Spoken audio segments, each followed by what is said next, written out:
Depuis des millénaires, l'évolution socio-culturelle s'est exprimée à travers la création et la construction, que ce soit de temples, de théâtres, de monuments, de sculptures ou de toute autre œuvre d'art.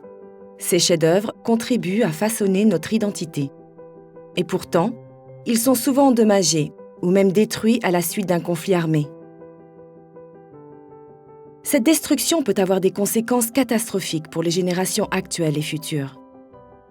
En 1954, à la suite de la destruction massive de biens culturels pendant la Seconde Guerre mondiale, la communauté internationale a unanimement reconnu l'importance de protéger les biens culturels contre les dommages irréversibles. Et dans l'esprit de responsabilité universelle, la Convention pour la protection des biens culturels en cas de conflit armé est née. Généralement appelée la Convention de La Haye de 1954, il s'agit du premier traité international avec une vocation mondiale axée sur la protection du patrimoine culturel en cas de conflit armé. La Convention protège les biens meubles ou immeubles qui présentent une grande importance pour le patrimoine culturel international, tels que les monuments et l'architecture, les sites archéologiques, les bâtiments d'intérêt historique ou artistique, les bâtiments dédiés à la religion, les manuscrits, les livres et les autres objets de valeur artistique, historique ou archéologique, ainsi que les collections scientifiques et les collections importantes d'archives. La Convention de La Haye de 1954 interdit expressément l'utilisation de biens culturels à des fins qui pourraient les exposer à une destruction ou à une détérioration en cas de conflit armé et exige que tous les États parties s'abstiennent de tout acte d'hostilité à l'égard de ces biens. La Convention oblige également les États parties à inculquer au personnel de leurs forces armées un esprit de respect à l'égard des biens culturels de tous les peuples.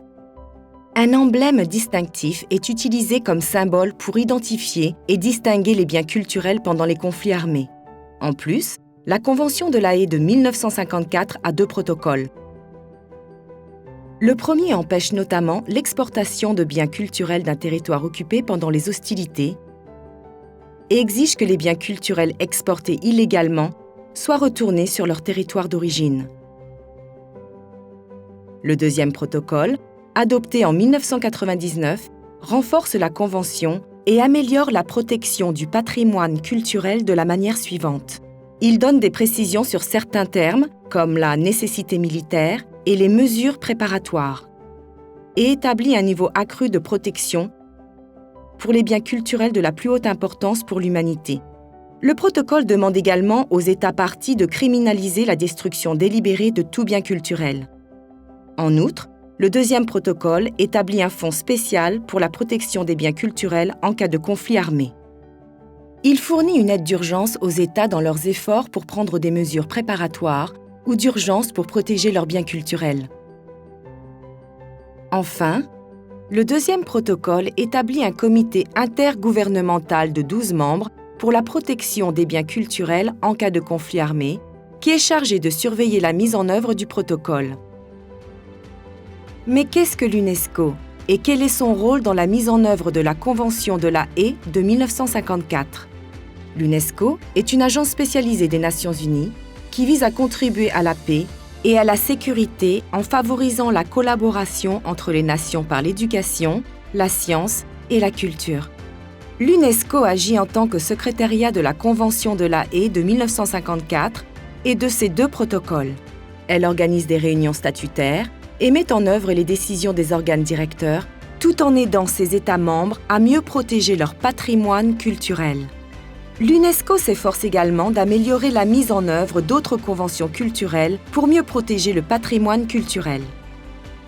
Ces conventions visent à prévenir le trafic illicite de biens culturels, à protéger les sites naturels et culturels du monde, à préserver le patrimoine culturel subaquatique, à protéger l'héritage culturel immatériel et à promouvoir la diversité des expressions culturelles.